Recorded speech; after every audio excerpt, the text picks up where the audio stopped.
자, 제6강 바벨탑의 심판과 언어의 혼란 11장 함께 공부하도록 하겠습니다. 창세기 11장 9절이 요절인데, 그러므로 그것의 이름을 바벨이라 불렀으니 이는 주께서 거기에서 온 땅의 언어를 혼란케 하셨습니다. 주께서는 거기서부터 그들을 온 지면에 멀리 흩으셨더라. 이런 말씀이 있어요. 오늘 강의 중심은 바벨탑 관련된 거하고 아브라함을 부르신 사건, 그것입니다. 주로 그것을 통해 배울 거고요. 1번 보시면 최초로 통합된 국제연합 유엔이 나와요. 오늘날의 유엔은 아니지만은 인간이 서로 연합했다, 통합했다, 그걸 말하는 거예요. 1절에서 이제 하나의 언어, 하나의 말이 나오는데 온 땅에 하나의 언어와 하나의 말만 있더라고 되어 있어요. 여기서 문제가 생기는 거예요. 사람이 서로 의사소통이 잘 되기 때문에 뭉치는 거죠. 이 11장의 문제는 거기에 있는 것입니다. 괄을본 보시면 하나의 언어는 기록된 말이고 하나의 말은 구술된 말이라고 그랬는데, 영어로 보면은 하나의 언어는 one language라 되어 있고 하나의 말은 one speech라 되어 있어요. 스피치가 이제 말로 하는 거잖아요. 그래서 이 언어는 기록된 말, 하나의 말은 구술된 말, 입으로 하는 거예요. 그렇게 말할 수 있다는 거죠. 자, 완전한 통합을 위한 길은 언어와 말을 하나가 되게 하는 것. 오늘날 이것이 영어를 통해 이루어지고 있는데, 바벨탑 당시에 하나의 언어는 히브리어였다고 우리 보면 됩니다. 성경에서 확인되는 부분인데, 우리 사도행전만 보도록 할게요. 사도행전 26장을 보시면 주님께서 다마스커스로 가던 길에 바울을 만나셨을 때 그때 그에게 히브리어로 말씀하셨다는 거예요. 26장 사도행전 26장 14절 보시면은요, 우리가 모두 땅에 엎드렸을 때 한 음성이 내게 말씀하시는 것을 들었는데 히브리어로 말씀하시기를 사울아 사울아 어찌하여 내가 나를 박해하느냐, 가시체를 걷어차는 것이 내게 고통이라 하시게라고 되어 있어요. 예수님께서 사울이라고 불렸을 때, 바울을 만났을 때 쓰신 언어는 히브리어였다라는 거죠. 히브리어. 당시 헬라어도 쓰였는데 굳이 히브리어로 하신 말씀은 셋째 하늘의 언어도 히브리어고, 하나님께서 아담과 이브를 지으셨을 때 그때 하나의 언어가 바로 히브리어라는 것을 보여주고 있는 것이에요. 히브리어로 말씀하셨는데 이 성경에는 헬라어로 기록됐잖아요. 우리말로 이제 한글로 번역이 되었고, 그래서 히브리어로 헬라어로 옮겨지는 것, 번역되는 과정에도 영감이 주어진다는 것을 이런 부분에서 배울 수가 있는 거예요. 그러니까 번역된 성경은 영감이 없다, 최초 원본과 다르다, 이렇게 말들 하는데 그런 거 없어요. 여기서 주님은 히브리어로 말씀하셨는데 신약 성경에는 헬라어로 기록이 되는 거예요. 히브리어에서 헬라어로 번역이 돼도 성령의 영감이 주어지는 것을 알 수 있고, 어쨌든 이 온 땅의 그 언어를 혼란시키시기 전에 언어는 히브리어였다는 것을 알 수 있습니다. 계시록 19장에서는 이제 셋째 하늘에서 할렐루야라고 노래를 하기 때문에 거기도 히브리어가 나오죠. 2번 보면은요, 하나의 언어는 오늘날 영어를 통해서 이루어지고 있어요. 영어 공부하느냐고 돈 많이 쓰고 있는데, 이렇게 언어를 하나로 일치시켜가지고 인류가 통합을 했을 때 이 일이 미래에 어떤 결말을 맞게 될 것인가는 스파냐서 3장 8절에 나오는데요, 인용해 놨어요. 주가 말하노라, 그러므로 너희는 내가 일어나서 먹이로 삼는 날까지 나를 기다리라. 이런 결심이 민족들을 모으는 것이니 내가 왕국들을 모아서 그들 위에 내 분노 곧 나의 모든 경노를 쏟으리라. 이는 온 땅이 내 질투의 불로 삼켜질 것임이라. 자, 민족들을 모으는 것이 주님의 결심이라고 그랬죠. 왕국들을 모으신다고 그랬어요. 그래서 이제 주님께서 이들을 모으실 때 언어가 하나로 통일되어 있을 것이라는 거예요. 스파냐서 3장 8절을 인용했는데, 여기서 주 하나님께서는 친히 유엔을 타작마당의 곡신단처럼 모으시고 단으로 묶으셔서 불로 태우실 것이라고 이렇게 우리 설명이 달렸어요. 잠깐 그 미카서 4장으로 가보도록 할게요. 하나만 보도록 하겠습니다. 미카서 4장 11절과 12절이죠.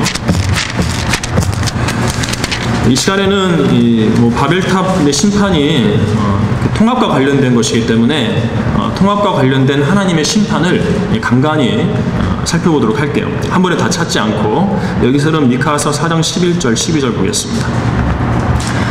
이제 또한 많은 민족들이 너를 대적하여 모여서 말하기를 그 민족을 더럽히고 우리의 눈으로 시온을 보자 하는도다. 이스라엘 민족을 대적한다는 거예요. 많은 민족들이. 그러나 그들은 주의 생각들을 알지 못하며 그의 계획을 깨닫지 못하나니 이는 그가 그들을 타작마당의 곡식탄처럼 모으실 것임이라. 민족들이 이제 이스라엘을 대적하러 오는데 자기들끼리 계획을 세워가지고 오는 것 같은데 그 이면에는 하나님의 계획이 깔려 있다는 거예요. 우리 방금 전에 그 교재에서 봤던 스파냐서 4장 8절에 무엇이 주님의 결심입니까? 이는 내 결심이 민족들을 모으는 것임이니라고 되어 있어요. 내가 왕국들을 모아서. 그러니까 민족들이 모으는 데 있어서 맨 위에서 그것을 통제하고 계신 분은 하나님이시라는 거예요. 적그리스도를 중심으로 해서 그들을 모아서 한 번에 심판하시는 것이 아마겟돈 전쟁인데, 이 방금 펴왔던 미카서 4장 11절 12절도 그 부분을 언급하고 있는 것입니다. 타작마당에 곡식탄처럼 묶어가지고 모아서 한 번에 불태워버리시겠다는 거예요. 자, 2번 보시면은요, 동쪽에서 시날 땅의 평원으로 이동을 합니다. 여기 창세기 11장 2절 다음 배경 되어 있는데, 민족들이 이동을 해요. 그들이 동쪽으로부터 이동하여 시날 땅에서 평원을 만나니 거기에서 거하였다. 이동하다가 시날 평원에서 이제 모이는 것입니다. 그래서 거기서 거하는데, 우리 오른쪽 그림을 보시면 화살표가 되어 있어요. 어느 방향에서 어디로 왔나가 써 있습니다. 화살표는 동쪽에서 이동하는 거죠. 동쪽에서 이동을 해가지고 바벨이라고 써 있는 그 지역, 그 지역에 넓게 보면 시날 평원이에요. 시날 평원에서 이 바벨이라고 써 있는 부분에 이들이 모여가지고 거기서 바벨탑을 세운 거예요. 우리 교재는 바빌이라고 써 있지만은 후에는 이제 이곳이 바빌론으로 바뀌게 됩니다. 바빌론. 참고하시고, 동쪽에서 서로 이동을 했다. 페르시아나 인도 쪽 방향에서 이동을 해온 것이에요. 자, 3번 보시면은요, 이들의 문제가 뭐냐면 잘못된 건축 재료를 쓴 겁니다. 그들이 서로 말하기를 가서 벽돌을 만들어 단단하게 굽자 하고, 그들은 벽돌로 돌을 대신하고 역청으로 회반죽을 대신하였으며 라고 해서 이 대신하였다는 말씀에 주목해 보겠어요. 성경은 한 단어가 중요해요. 자, 정상적인 재료는 돌이에요. 그런데 돌 대신에 벽돌을 썼죠. 정상적인 재료는 회반죽이에요. 회반죽 대신에 역청을 쓴 거예요. 하나님의 방법이 아니라 인간의 방법으로 바벨탑을 쌓으려고 한 시도가 여기서 보이는 거죠. 건축 재료부터가 잘못되어 있어요. 4번 보면은요, 동기, 잘못된 건축 동기와 태도, 오직 우리를 위해서만 짓자고 이렇게 말을 합니다. 또 그들이 말하기를 가서 우리를 위하여 성읍과 탑을 세우되 탑 꼭대기가 하늘에 닿도록 하여 우리의 이름을 내자. 그리하여 우리가 온 지면에 멀리 흩어지지 않게 하자라고 말하고 있어요. 우리를 위하여, 우리 이름을 내자. 우리가 이렇게 3번씩 언급을 하고 있는데, 하나님을 철저히 배제하고 오직 우리만 말하고 있죠. 이것이 바로 진정한 인본주의라는 거예요. 하나님이 없습니다. 자, 이런 인간의 이런 모습이 어디서 나왔는가? 나를 강조하고 인간의 그 집단, 우리를 강조하는 것은 우리 밑에 그 박스를 보시면 루시퍼의 교만과 야망에서 비롯된 것이에요. 마귀적 성품이에요. 루시퍼가 그 이사야서 14장에서 뭐라고 그랬죠? 내가 하늘에 올라가서 내가 내 보좌를 하나님의 별들보다 높일 것이요, 내가 또한 북편에 있는 회중의 산 위에 앉으리라. 내가 구름들의 높은 곳들 위로 올라가 내가 지극히 높으신 분같이 되리라. 이렇게 말을 했어요. 총 내가 I will 뭐뭐 하리라 총 5번 이야기했죠. 오는 성경에서 죽음의 숫자예요. 자, 이렇게 스스로 하나님의 보좌를 넘보며 무언가를 하려고 했던 루시퍼가 이제는 사탄이 되어가지고 다음 페이지 보면은요, 그의 위치와 권위가 5차례에 걸쳐서 추락하게 되는 것을 볼 수 있게 됩니다. 첫 번째는 에스겔 18장 28장 17절에서 셋째 하늘에 쫓겨나고요. 두 번째는 이 쫓겨난 둘째 하늘에서 또 쫓겨나서 내려오게 되죠. 그런데 그 누가복음 10장 18절 보겠습니다. 이 부분은 좀 말씀 살펴보고 넘어가도록 할게요. 누가복음 10장 18절이에요. 70명의 제자들이 이제 복음을 전하고 기쁨으로 돌아와서 주님께 보고를 드린 내용인데, 10장 17절에서 주여 주의 이름을 대면 마귀들까지도 우리에게 복종하더이다 라고 하니라. 주께서 그들에게 말씀하시기를 사탄이 하늘에서 번개처럼 떨어지는 것을 내가 보았노라 했습니다. 이 70명의 제자의 사역을 통해서 사탄이 그 권위를 잃고 떨어졌는데, 우리 교재에 보면 2번이죠. 둘째 하늘에 존재하고 있다가 그 권위가 추락을 해서 첫째 하늘로 떨어지게 되는 거. 그래서 현재는 공중 권세의 통치자라고 이름 지어주고 있죠. 이름 불려주고 있어요. 그래서 그 3번에 보면은 대환란 때에는 이 첫째 하늘에서 쫓겨나게 됩니다. 공중 권세 통치자가 이제 에베소 2장 2절에 나오죠. 사탄이 현재 이제 공중에서 권세를 갖고 있는데 계시록 12장 9절에서 미카엘과 그의 천사들과 싸우다가 이 첫째 하늘에 쫓겨나서 땅으로 떨어지게 됩니다. 4번에서는 이제 예수님의 재림 때에는 이 땅에 대한 권위를 상실하고 붙잡혀서 끝없이 깊은 구렁으로 던져지게 되죠.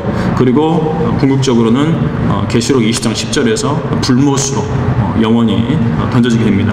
5번 I will 내가 뭐뭐 하리라고 했더니 5번 추락을 해서 결국은 불못으로 들어가게 되어버린 것이에요.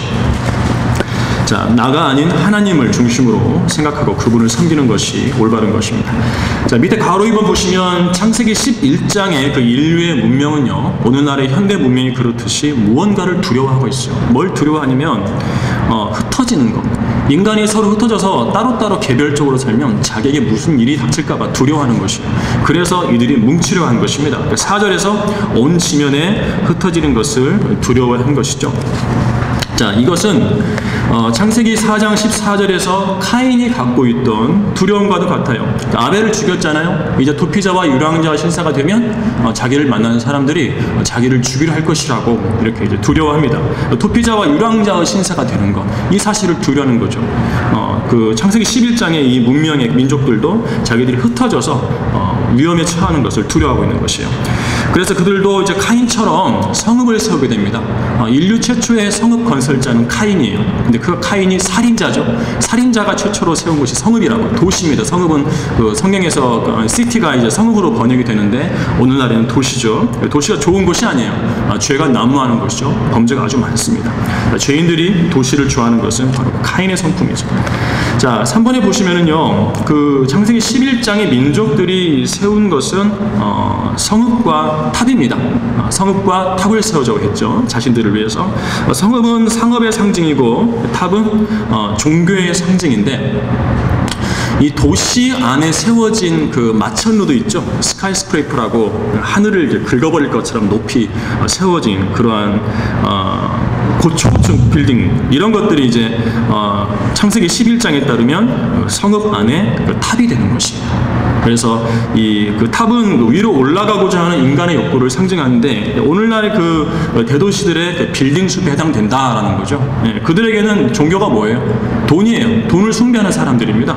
그래서 초고층 빌딩들은 돈을 숭배하는 자들의 종교적 상징처럼 되어 있는데, 뉴욕의 월스트리트가 있죠. 뉴욕에는 그 트럼프 타워가 있어요. 트럼프 타워가 있고 돈을 사랑하는 사람. 우리도 여의도 금융가에 가도 초고층 건물들이 있습니다. 그들의 종교적 상징이 됐어요. 그래서 바벨탑이 어떻게 생겼느냐라고 이제 궁금해하는데, 몇몇 자료에 따르면은 그 기초가 약 200평방야드 정도의 8층 탑으로, 여기 옆에 그림이 있죠. 이 정도 규모로 세워준 것으로서, 나선형 계단으로 되어 있는 것으로서 이렇게 이야기되기도 합니다. 자, 2번 보시면은요, 창세기 11장 처음 부분은 간단하게 하도록 할게요. 자, 언어를 혼란케 하여 국제연합을 흩어버리신 하나님께서 이 5절부터 9절까지 언급이 되시는데, 자, 5절에서는 이제 성읍과 탑을 보려고 내려오십니다. 주께서 사람의 자손들이 세우는 성읍과 탑을 보시려고 내려오시더라. 그냥 구경 나오신 것이 아니에요. 조사하려고 내려오신 것이지. 무슨 일을 벌이고 있는지. 이때 내려오신 분이 누구냐 이겁니다. 하나님께서 사람을 만나기 위해서 내려오실 때는 그분의 몸이 내려오시는 건데, 구약 성경에서는 주의 천사라고 불리는 분께서 내려오시는 거예요. 자, 모세, 야곱, 마노아와 그의 아내 삼손이 태어나기 전에 그의 부모를 만났었죠. 주의 천사께서 내려오셔가지고, 그때 내려오신 분이 바로 주의 천사인데, 이 주의 천사께서 이 창세기 11장에서도 사람들의 상태를 보기 위해서 내려오셨다는 거예요. 주의 천사는 하나님이시라고 되어 있는데, 우리 그 스가랴서 12장 한번 가보도록 할게요. 스가랴서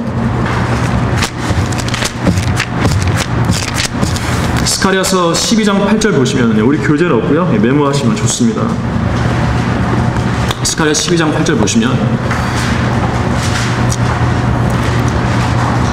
그날에 주는 예루살렘의 거민들을 보호하리니 그날에는 그들 가운데 약한 자가 다윗같이 되겠고 다윗집이 하나님같이 그들 앞에 선 주의 천사같이 되리라. 끝에 보시면은 다윗집이 하나님같이 그들 앞에 선 주의 천사같이 되리라고 그랬어요.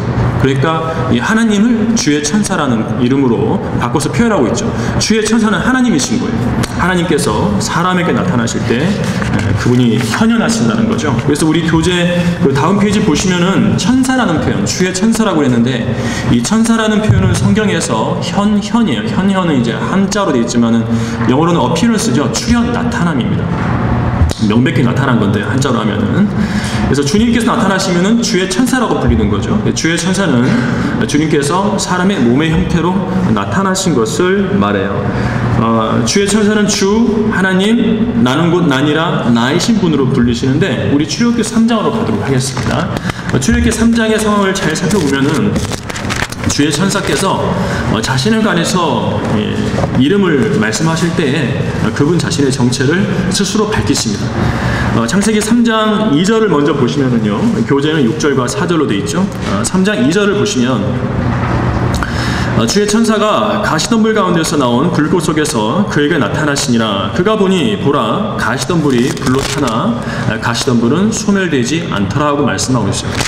출애굽기 3장 주의 천사라고 언급을 하는데 6절로 가시면 주께서 또 말씀하시기를 나는 주의 천사께서 말씀하시는 거예요. 나는 내 조상의 하나님이니 곧 아브라함의 하나님, 이삭의 하나님, 야곱의 하나님이라 하시더라. 모세가 자기 얼굴을 가리니 이는 그가 하나님 쳐다보기를 두려워함이더라. 여기서도 주의 천사를 하나님이라고 말씀하고 있죠. 14절에서 뭐라고 그러시냐면은 하나님께서 바로 그 주의 천사께서요. 하나님께서 모세에게 말씀하시기를 나는 곧 나니라 하시고 또 말씀하시기를 너는 이스라엘 자손들에게 이같이 말할지니 나이신 분께서 나를 너희에게 보내셨다 하라 하시니라. 주의 천사께서 스스로를 가리켜서 나는 곧 나니라 I am that I am 하시는 거예요. 나이신 분 I am이라 하시는 거죠. 여호와 하나님의 이름인 거예요. 여호와 하나님께서 사람이 만날 수 있도록 그분을 볼 수 있도록 사람의 모습으로 나타나신 것처럼 구약 시대에는 주의 천사였고, 자, 근데 이 주의 천사께서는요, 초림 때 예수님께서 사람들에게 경배를 받으신 것처럼 구약 시대에도 여호수아의 경배를 받으셨는데 여호수아 5장 14절에서는 주의 군대 대장으로 나타나십니다. 여호수아가 여리고 전쟁을 치르기 전에 주의 천사께서 여호수아를 만나셨는데 그때 자신을 가리켜서 주의 군대 대장으로서 여기에 왔다고 말씀하셨고 여호수아가 경배를 드리셨을 때 경배를 받으셨어요.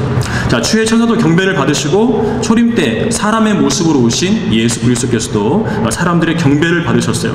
그래서 주의 천사는 성육신 이전에 예수 그리스도가 구약 시대에 사람들을 만나기 위해서 활약을 하실 때의 그 나타나심을 말하는 거예요. 자, 육신으로 오신 하나님이셨기 때문에 경배 받으신 것을 마땅하게 여기셨는데, 자, 그래서 이제 이 사람들의 경배를 받으신 예수님께서는 갈라디아서 4장 14절에서는 하나님의 천사, 곧 하나님의 현현이라고 불리십니다.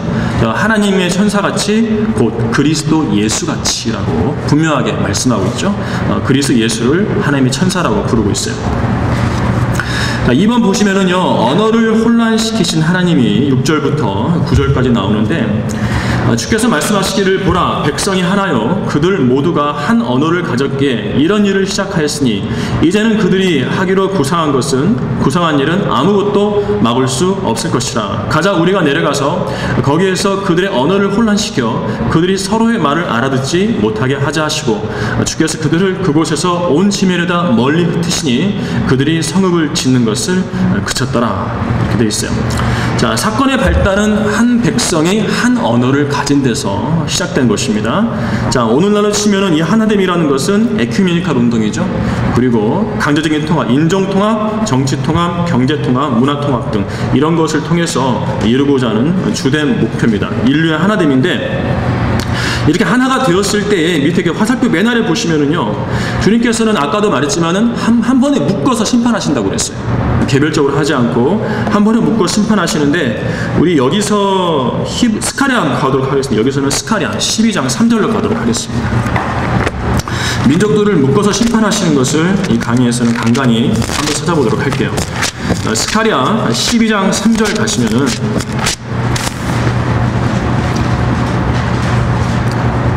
이 구절을 잘 보시기 바랍니다. 그날에 내가 예루살렘을 모든 백성에게 무거운 돌이 되게 하리라. 비록 세상의 모든 백성이 그것을 치려고 함께 모일지라도 그 돌을 드는 자들은 모두 산산이 부서지리라. 자, 예루살렘을 대적을 해서 누가 옵니까? 우리 성경 구절에 따르면 세상의 모든 백성이 오죠. 이스라엘은 동맹국가가 없는 유엔 회원국이에요, 사실상. 세상의 모든 백성이 이스라엘을 치러오는 것인데, 이 부분에 이제 그 민수기 23장 9절로 가시면은요, 민수기 23장 9절을 가시면 이스라엘이 이 세상에서 어떤 상태인가가 이 발라함의 입을 통해서 나왔어요. 민수기 23장 9절을 보시면 내가 바위들의 꼭대기에서 그를 보며 작은 산들에서 그를 보니 보라, 이 백성이 홀로 거할 것이요 민족들 가운데 있는 것으로 여겨지지 아니하리라고 말씀하고 있죠. 이스라엘 민족이 홀로 거한다고 했어요. 그리고 민족들 사이에 있음에도 불구하고, 지리적으로는 위치적으로는 민족들 사이에 있음에도 불구하고 민족들 가운데 있는 것으로 여겨지지 아니하리라는 거죠. 이 세상에 쓰는 이스라엘은 외톨이에요. 동맹국가가 없습니다. 현재는 이제 트럼프의 사위가 유대인이고, 그래서 트럼프가 친이스라엘 정책을 펴지만, 적그리스도가 통치할 때는 결국에는 모든 나라가 이스라엘로부터 등을 돌려서 이스라엘 한 나라를 대적할 것이에요. 성경에 예언되어 있잖아요. 민족들 가운데 있는 것으로 여겨지지 아니하리라. 아까 스가랴서 12장 3절에서는 세상의 모든 백성이 예루살렘을 치러 올 것이라고 성경에서 말씀하고 있습니다. 자, 이런 부분이 있고요. 다음 페이지 3번에 보시면, 그러면 진짜 하나됨은 무엇인가요? 진정한 하나됨. 자, 성경대로 믿는 그리스도인들의 하나됨 외에는 성경 어디에서도 그 하나됨을 가르치고 있지 않다는 거예요. 자, 세 가지에 있어서 하나됨을 말씀하고 있는데, 고린도전서 1장 10절에서는 같은 생각과 같은 판단으로 연합하라는 그런 말씀이 있어요. 교회 성도들이, 고린도 교회는 분열되었잖아요. 서로 자기의 은사를 자랑하면서 분파를 이뤘죠.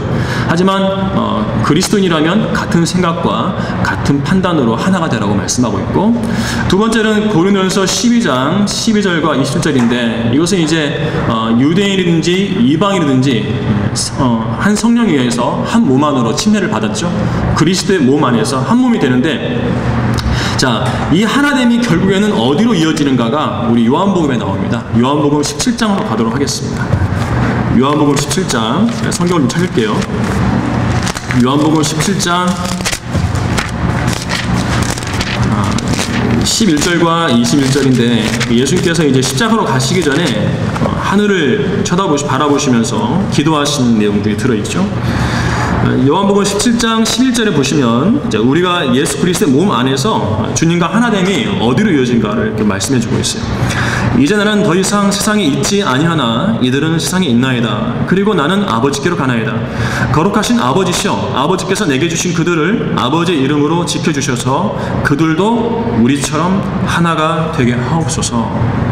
삼위일체 하나님처럼 그들도 하나가 되게 하여 주시라고 말씀을 드렸는데, 21절 가시면은요, 이는 그들 모두가 하나 되게 함이오니 아버지시여, 아버지께서 내 안에 계시고 내가 아버지 안에 있는 것 같이 그들도 우리 안에서 하나가 되게 하여서 세상으로 하여금 아버지께서 나를 보내신 것을 믿게 하여 주옵소서라고 기도를 하셨어요.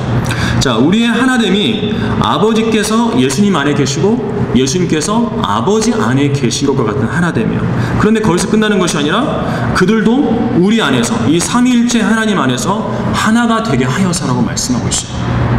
우리는 예수 그리스도 몸 안으로 들어갔죠. 고린도전서 12장 12절 20절 말씀에 따라서 그 몸의 지체가 됐는데, 이 우리가 예수 그리스도 몸 안으로 들어갔는데, 예수 그리스도는 아버지 안에 계신다고요. 그 아버지는 예수님 안에 계시고, 또 예수님은 또 우리 안에 계시잖아요. 그러면 아버지는 또 우리 안에 계시는 거예요. 서로 간에 안에 있는 거예요. 다시 말하면 이 부분에서 우리가 가르쳐 주는 것은 장차 영원 세계에서 우리가 삼위일체 하나님과 하나가 돼가지고 하나님처럼 영원히 산다는 것이에요. 하나님의 모습으로 산다는 것이죠. 우리 주님께서 바로 그것을 말씀하신 거예요. 이것이 바로 진정한 하나됨이고 우리가 이제 예수 그리스도 몸 안으로 들어갔는데 궁극적으로 이르게 될 목적지가 되는 겁니다. 자, 2번 보시면은요, 하나님 보실 때 이대로 놔두면 사람이 하는 일을 아무도 막을 수 없어요. 인간의 그 마음의 상상이요, 이매지네이션이요, 상상한 것을 이루잖아요. 상상한 것을 이루어가 또 세상에 또 외치고 있죠. 자, 마음의 생각 이런 것들은 계속해서 악한데 하기로 구상하는 일은 아무도 막을 수 없다. 인간이 자기 생각으로 상상을 해서 이루고자 하는 일은 아무도 막을 수 없다고 하나님께서 말씀하고 있어요. 다시 말하면 인간의 혼적 능력이라는 것이 엄청난 잠재력을 가지고 있는 것이에요. 우주로 가잖아요. 우주로 가지 않습니까? 하나님께서는 그것을 창세기 11장에서 막으려고 하신 거예요. 자신의 상상을 실현할 능력이 있는 것이 인간입니다. 2번 보시면은요, 하나님 막지 않으시면 사람이 못할 것이 아무것도 없는데 이 인간이란 존재 자체가 너무 약해요. 하나님께서는 그런 사람 안에 무엇이 들었는지 잘 알고 계시는데요. 요한복음 2장 25절에서는 예수님께서 초림 때 사람들에게 자신을 맡기지 않으셨어요. 왜냐하면 사람 안에 무엇이 들었는지 아시기 때문에 자신을 맡기지 않으셨다고 말씀하고 계시고, 사람 안에 무엇이 들었는지는 마가복음 7장에서 말씀하고 있죠. 온갖 시기, 다툼, 그런 것들이요. 볼까요? 마가복음 7장 21절부터 23절인데 왜 예수님이 초림 때 인간에게, 사람들에게 주님 자신을 맡기지 않으셨는가? 이런 사람들이기 때문에 그런 거예요.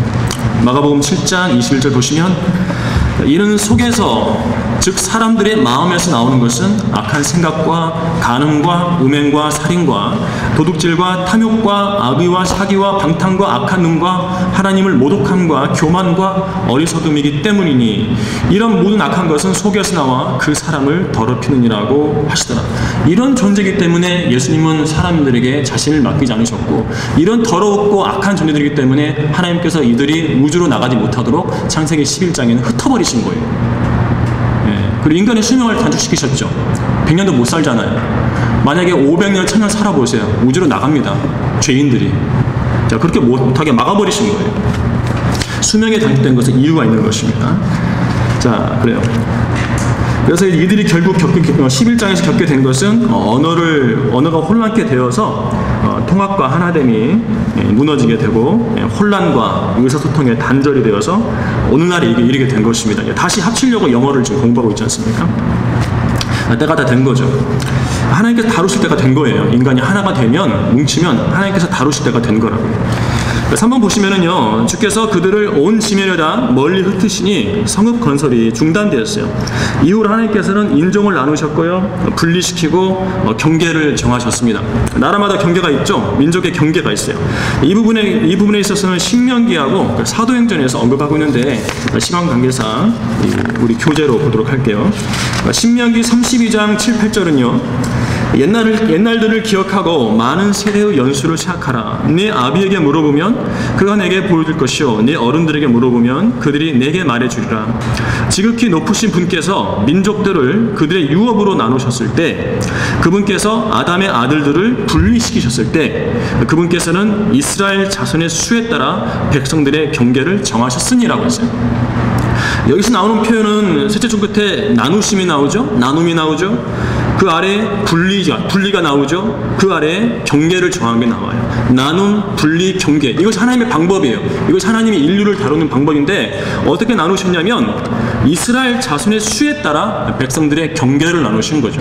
이 백성은 이제 이스라엘 민족을 가리키는 건데, 이스라엘이 총 몇 지파입니까? 12지파죠. 세상 민족을 12로 나누신 거예요. 이스라엘 자손 수에 따라서. 하나님은 이처럼 이렇게 나눔, 분리, 경계 세 가지를 한꺼번에 말씀하실 정도로 분리의 하나님이신데, 여기서 레위기 한번 가도록 하겠습니다. 우리 여기는 안 나오는데, 분리의 하나님에 대한 계시가 성경 여러 번 나오는데, 대표적으로 레위기 20장 24절과 26절입니다.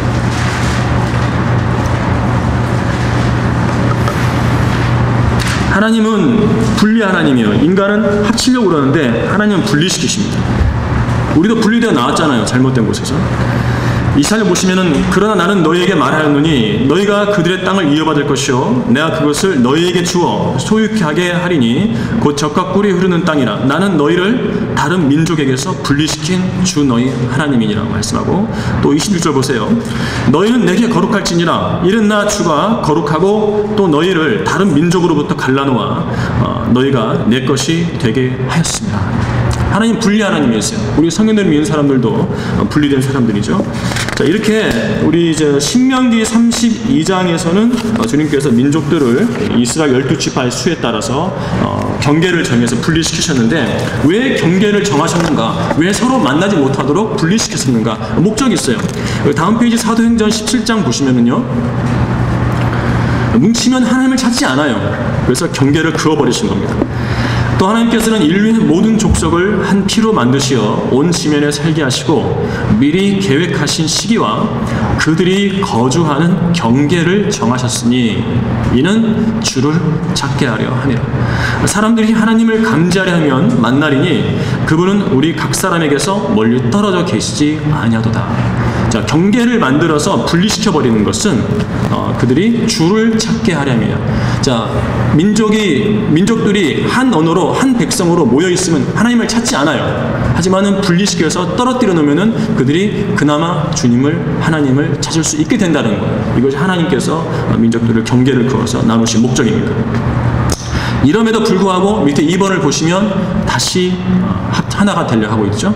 그래서 마지막 때의 죄인들은 온갖 언론 매체를 동원해서 하나의 세계, 곧 지구촌을 건설하려고 시도하는데, 이러한 시도가 결국에는 이제 적그리스도를 중심으로 해서 이루어지게 될 거예요. 하지만 그 결과는 우리 계속 성경을 찾아봤지만 복식단처럼 한 번에 묶여서 불타버리는 것이죠. 이것이 또 그 이사야서 8장 9절과 10절에서 말씀되고 있습니다. 보도록 할게요. 밑에 인용되어 있죠. 오 너희 백성들아 단결하라. 하나님께서 지금 조롱하시는 거예요. 비아냥되시는 것입니다.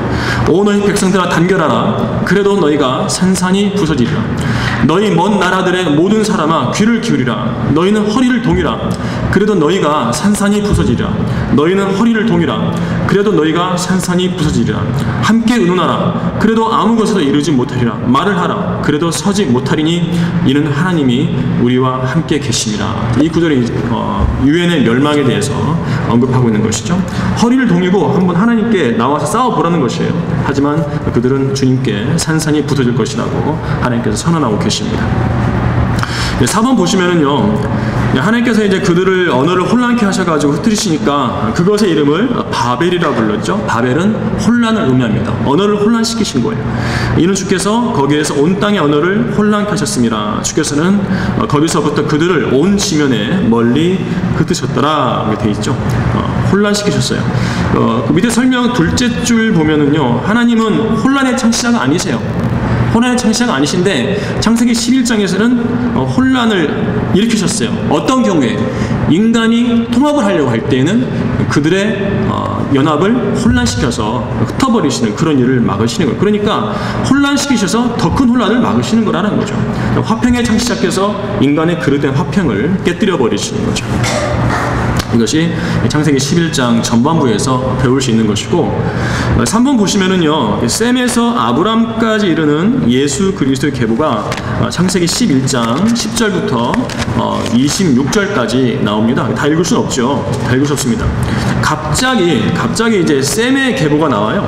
10절 보시면은 이것이 셈의 후대라. 셈이 100세였을 때, 즉 홍수 이후 2년에 아르박사스를 낳고 쭉 이어져 가지고 어디까지 가냐면 11장 26절 보시면 테라는 70년을 살고 아브람과 나홀과 하란을 낳았어요. 성경에서 아브람이 최초로 등장하는 구절이 바로 창세기 11장 26절이고 이 셈의 후대로서 등장하고 있죠. 자, 그런데 이것은 사실상 메시아의 계보예요. 메시아의 계보. 네. 예수님은 셈족으로 오셨는데 이 아브라함을 등장시키는 것은 이제 메시아께서 어떤 루트로 오시는가 그것을 보여주기 위함인데, 가장 중요한 인물 중 하나인 아브라함을 26절에서 비로소 등장시키시는 거죠. 자, 이후로는 이제 아브라함, 이삭, 야곱에 이르는 이스라엘 그 족장들, 유대인 조상들의 역사를 보여주고 있습니다. 다 할 수 없고요. 2번 보면은 간단히 할게요. 이 셈의 계보를 읽다 보면은 후손들의 수명이 점차 줄어드는 것을 볼 수 있어요. 다음 페이지 보시면은 셈이 600세인데 아르박삿은 438세, 살라는 434세 이렇게 3세까지 가고 쭉 가다 보면 끝에 가서 나홀은 148년밖에 살지 못하게 됩니다. 노아의 홍수 이후로 지구 대기권에 문제가 생겨서 엄청난 변화에 의해서 수명이 단축되었다고 생각이 되고요. 그런데 천년왕국 때가 되면 만물이 회복되게 되고 아담이 타락하기 이전의 상태로 돌아가기 때문에 사람의 수명도 그에 따라 이렇게 늘어나게 되죠. 그와 관련된 구절이 이사야서 65장 20절부터 22절인데 간단히 인용했습니다. 거기에는 날수로 되는 아기도 자기 수명을 다 채우지 못한 노인도 더 이상 없을 것이니 이는 100세에 죽는 자가 아이요 100세가 된 죄인은 저주를 받은 것이 될 것입니다.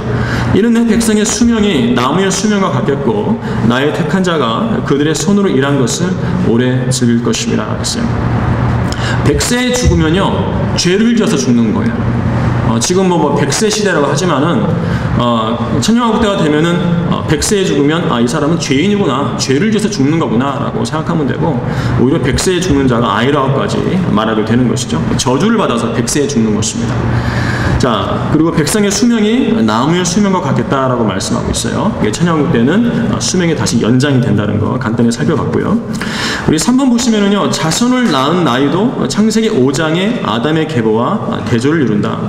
창세기 5장에서는 100세 정도의 아이를 가졌는데 이곳 11장에서는 30세, 34세 오늘날처럼 그 나이에 혼인을 해서 아이를 갖죠. 나이가 줄어들었고요. 4번 보겠습니다. 자, 우리 창세기 11장 26절부터는 노아 일의 개인 역사로 돌아간다라고 했어요. 10장까지, 9장까지 노아 이야기 나오고 10장에서는 전시한 배웠지만 이제 계보가 나오죠. 계보가 나오고 11장에서 잠깐 민족들의 통합과 흩어짐에서 다루더니 다시 이제 이 10절부터 개인 역사로 돌아가는데 26절에서 이스라엘 민족의 조상인 아브라함이 최초로 등장하게 되죠. 노아에서 10대 후손인데 그 아브라함을 히브리인이라고 부르잖아요. 전 시간에 배우셨죠? 히브리에 대해 잠깐 배웠잖아요. 히브리인이 무슨 뜻이에요? 네? 히브리가 뭐예요? 히브리가 뜻이 에벨에게 속한이란 말이에요. 에벨에게 속한. 그래서 우리 창세기 11장 펴면은 그 16절에요 에벨이 나오죠. 네. 셈의 후대 중에서 에벨이 나옵니다. 에벨은 34년을 살고 펠렉을 낳고, 근데 이 에벨이 창세기 10장에서는 25절에 나오죠. 24절, 24절에. 에벨은 두 아들을 낳았는데 한 아들의 이름은 펠렉이라 했으니 이 펠렉을 통해서 이제 아브라함이 나오게 되는 것이요. 두 아들 중에 하나를 통해서.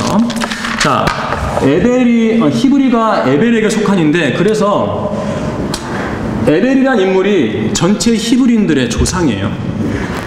전체 히브리인들의 조상으로 해석이 됩니다.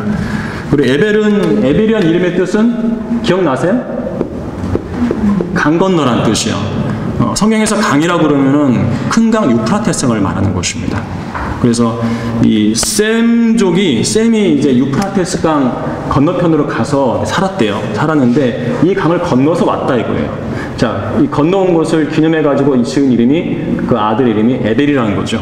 강 건너에서 온 사람이에요. 그래서 이제 이 에벨에 속한 사람들이 히브리인이다 하는 거예요. 이름을 통해서 알 수가 있는 겁니다. 그래서 아브라함을 창세기 14장 13절에서 히브리인이라고 그러는데 보통 히브리인의 조상하면 아브라함을 떠올려요. 아브라함 아니에요. 에벨이 히브리인의 조상이에요. 히브리의 뜻이 에벨에 속한이기 때문에 에벨이 그 히브리인들의 전체 종족의 그 족속의 조상이 되는 것이에요.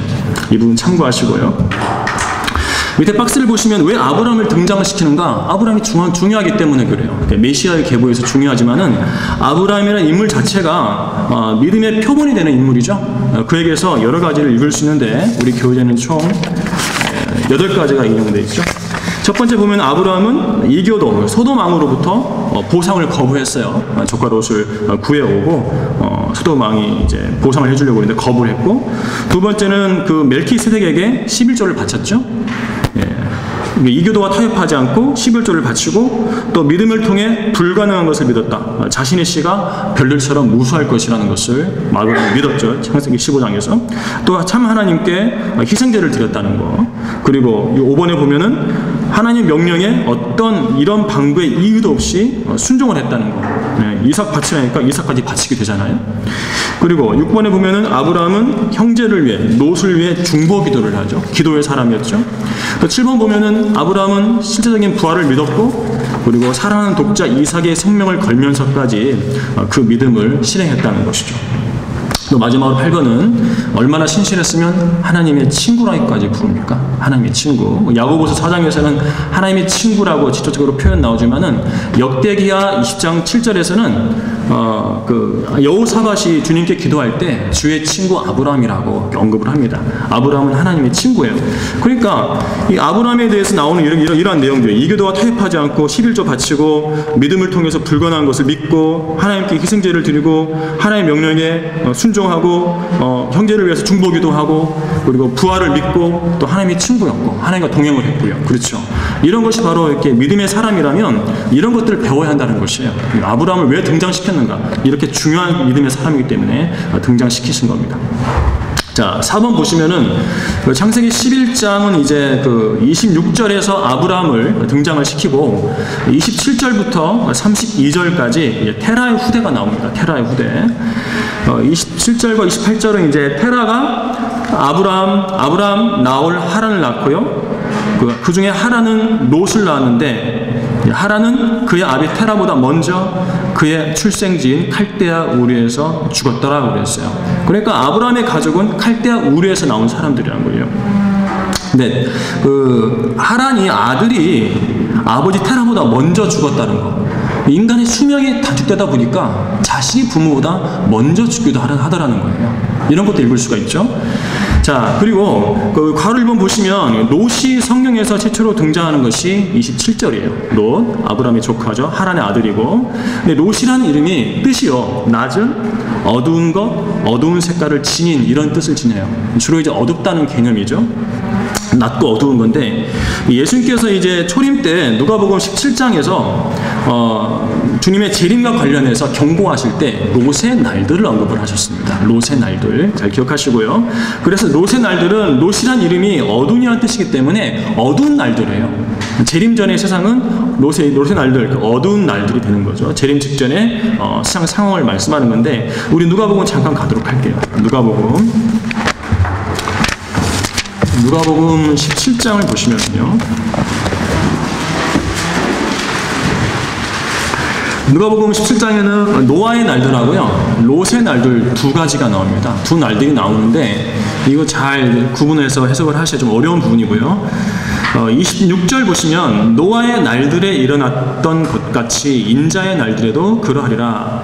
노아가 방주에 들어가던 날까지 그들은 먹고 마시고 장가가고 시집가고 하였으나 홍수가 나서 그들을 다 진멸시켰느니라.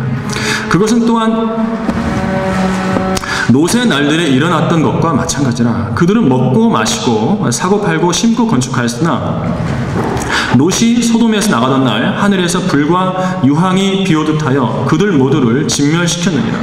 이와 같이 인자가 나타나는 날에도 그러하리라. 이렇게 말씀하고 있어요. 자, 여기서 이제 노아의 날들하고 롯의 날들을 럭한 목사님은 구분을 시키세요. 어떤 면에서 구분을 시키냐면 이 26절의 롯의 날들에 대해서는 30절에서 인자가 나타나는 날에도 그러하리라고 그랬어요. 단수 표현이죠. 인자가 나타나는 날이요. 재림이에요. 지상재림 가리키는 거예요. 그래서 지상재림과 관련된 날은 롯의 날들고 해석이 되는 거예요. 롯의 날들과 관련된 것이고, 그리고 이제 근데 26절과 27절에는 그런 표현이 없어요. 인자가 나타나는 날 그런 표현이 없어요. 다만 노아의 날들이 있었던 것 같이 인자의 날들에도 그러하리라 이렇게 말씀하고 있어요. 그래서 이 노아의 날들은 이제 교회 시대 마지막 날들, 교회 시대로 접목을 시키시고 28절부터 나오는 롯의 날들은 30절 인자가 나타나는 날에도 그러하리라 한 날, 재림의 날로 연결시키기 때문에 재림과 연결을 시킵니다. 참고하시고, 그래서 이제 그 롯의 날들은 이렇게 인자가 나타난 날처럼 재림 직전의 시상 상황을 보여주는데, 그러면 지상 재림 직전의 시상 상황은 어떠할 것인가? 우리 교재 그 1번부터 4번까지 총 4가지로 정리가 되어 있어요. 롯이 살았던 그 시대뿐만 아니라 롯이 등장하기 전에 그 이전 시상과 함께 결부를 시켜서 보도록 하는 거예요.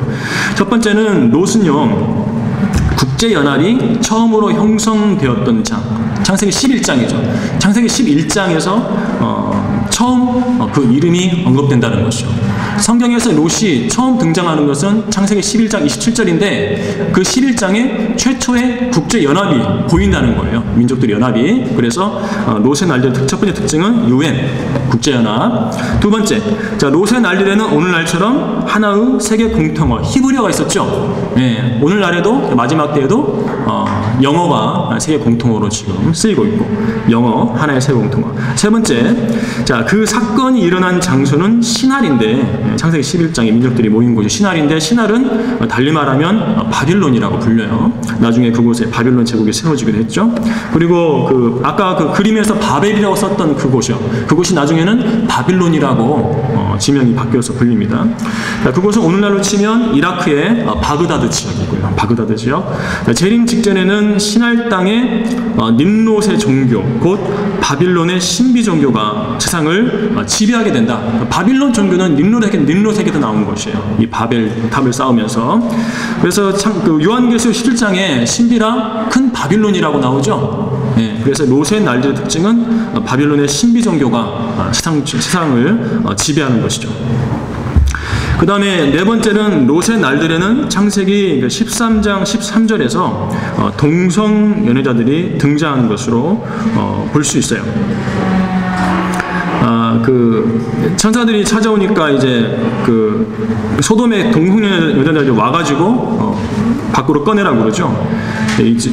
그때 이제 롯이 함께 있었는데, 그때 이제 롯이 살던 시대에 동성 연애자들이 등장했다는 거. 그래서 롯의 날들이라고 언급되는 그 재림 직전에는 총 4가지, UN, 국제연합, 두 번째는 하나의 세계 공통어, 영어, 그리고 바빌론의 신비 종교가 지배하는 거, 로마 카톨릭, 네 번째는 그 동성 연애자들이 그들의 목소리가 커진다는 거예요. 아주 과격해요.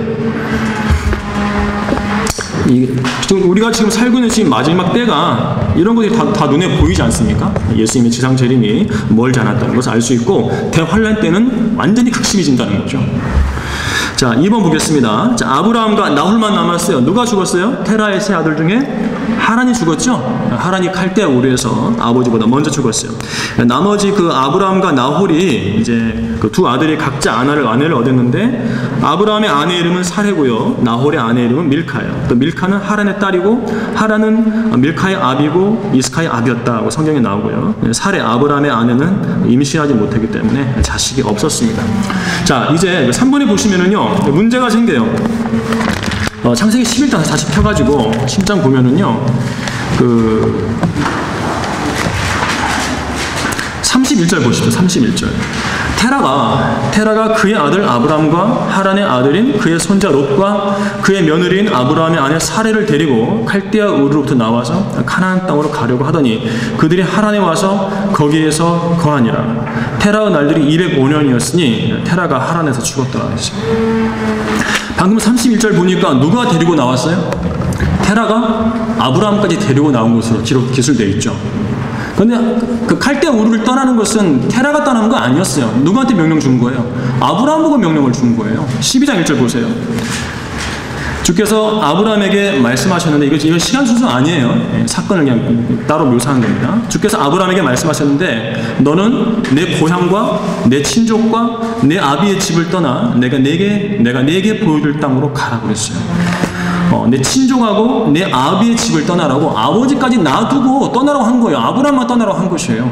그런데 자, 창세기 11장 31절을 보니까 누가 데리고 나온 것처럼 돼 있어요? 테라가 가족들을 다 데리고 나온 것처럼 돼 있잖아요. 네, 그래서 아브라함이 여기서는 좀 부분적인 순종을 한 것입니다. 아버지를 놓고 나왔어야 하는데 데리고 나와버린 거죠. 또 테라가 주던 것처럼 돼 있어요. 자, 우리 교재 마지막 페이지 보시면은요, 이 칼데아 우르에서 나왔다고 그랬는데 이 사람들이 칼데아 우르는 페르시아만 끝에 에덴 동산이 있던 자리예요. 우리 교재 왼쪽에 그림 있죠. 에덴 동산 그 위치에서 나온 곳입니다.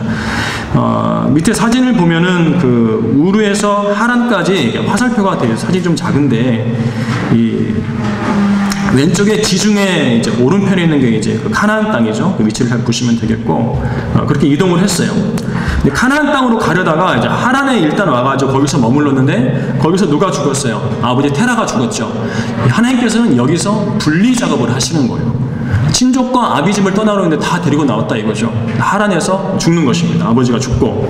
자, 이번에 보시면 그 하나님께서는 분리 작업을 하셨는데 테라는 아버지는 하란에 죽게 하시고 롯은 자, 목동들 간의 다툼이죠. 롯의 목동하고 아브라함의 목동들 간의 목자들과 다툼으로 인해서 서로 간에 이제 분리하게 돼. 창세기 13장에서 분리하게 되고 결국 애초에 그 창세기 12장 1절의 명령처럼 아브라함만 사례를 데리고 분리되게 되는 것이죠. 결국 그렇게 남는 것이에요.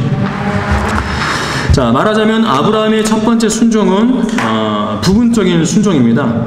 그 히브리서 11장 8절에서는 그가 어디로 가야 하는지도 모르면서 떠났다고 말씀하고 있죠.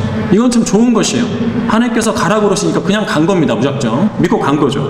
이건 잘 했는데 친족들을 데리고 떠남으로써 감점이 된 거예요. 부분적인 순종입니다. 자, 성경으로 부르심 받았는데 가족용으로 둔갑해 버린 것 같았어요. 하나님의 계획에 들지 않으면요, 그것이 비록 친족이라 해도 하나님께서는 분리시켜 버리시는 것이에요. 그것을 유념을 해야 합니다.